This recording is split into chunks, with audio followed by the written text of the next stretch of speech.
All right, so I'm going to move on to Revolution. Now, Revolution is a show that I've had a lot of issues with.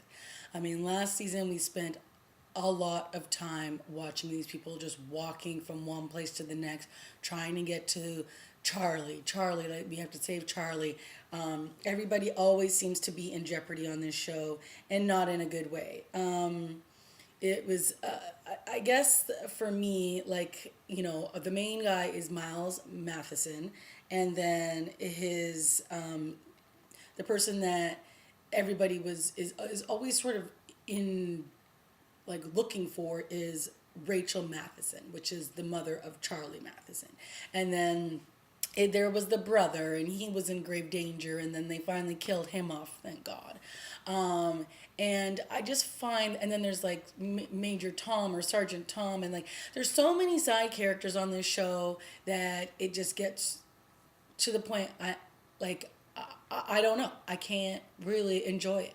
They spent so much time trying to get the power back on last season, and they were walking and walking and walking and walking and walking for episodes and episodes and episodes, and things were happening, people were dying all the time, and you're just kind of like, oh, like there was that one time where they stumbled upon all these kids, and then like all these kids were in danger, and then they just left the kids. Like, where'd the kids go?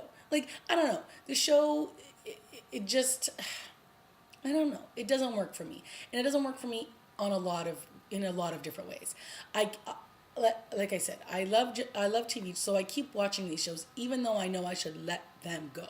And Revolution is one of those shows I'm really about to let go of, because I don't love it anymore.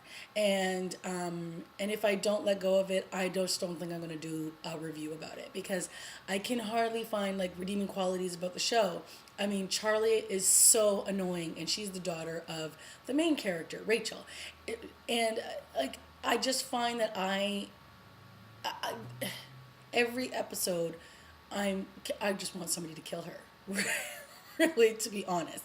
And then there's Sebastian, and one of the things that I cannot stand about a show, and I'm not sure if I talked about this when I did my review on the originals, is that you cannot convince me for an entire season that this character is the worst, most dangerous, he's the most villainous, he's sadistic, he's all these things.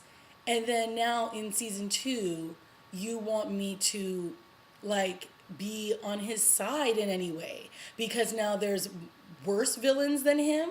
Like, come on. I'm just not buying it. So, Sebastian showing a good faith, and, like, trying to help out Charlie, and, be there to protect her and save her from these people. I'm just like, whatever. Like, don't now try to make me feel like he's part of the good guys. And I'm just like, I can't.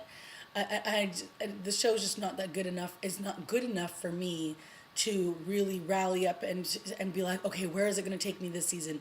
We've already seen Rachel be betrayed by so many people, yet she goes back every single time thinking that she's going to trust somebody, and then they pull the wool out from under her. And then, like her father just said in the last episode, it's like, you just dealt with one crisis and now you're running into another one. It's like, stop running into burning buildings, woman. Like, get out. Like, just stop the madness already.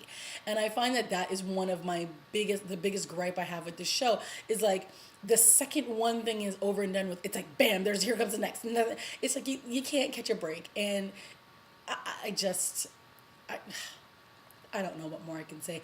Most of the characters are I don't like. So I'm not rooting for anybody. Right now we've got like this Sergeant Tom and his son are in one storyline. We've got Miles Matheson in another storyline. We've got Rachel off doing her own thing. Her daughter Charlie's off somewhere with Sebastian. Like, and then we've got the other guy with the beard who basically left his wife in season 1 and was like, she woke up one day and was like, where's my husband? He's like, see ya. And he's having all these weird things happen to him. Like, he saw these like glowing, you know, flies, and all of a sudden he got killed, and now he's back alive again, and somebody burst into flames. Like, I don't know. I just don't really care that much. So sadly, I think Revolution is going to fall by the wayside for me. And I mean, that's my review. And I think right now we're up to 4 episodes. And I don't think I can sit through another 18. I really don't. So it's probably going to lose me. But I thought I would just do a review anyway up to these first 4 episodes of season 2, just so you know where I'm coming from and why. Trust me, I'm not one who used to throw away shows. I'd watch them to the bitter end. I did it a lot, and I knew I should have abandoned shows. But I've started to realize that there's so much more good television out there that to sit down and watch this for 40 minutes is not worth it. So that's my review on Revolution.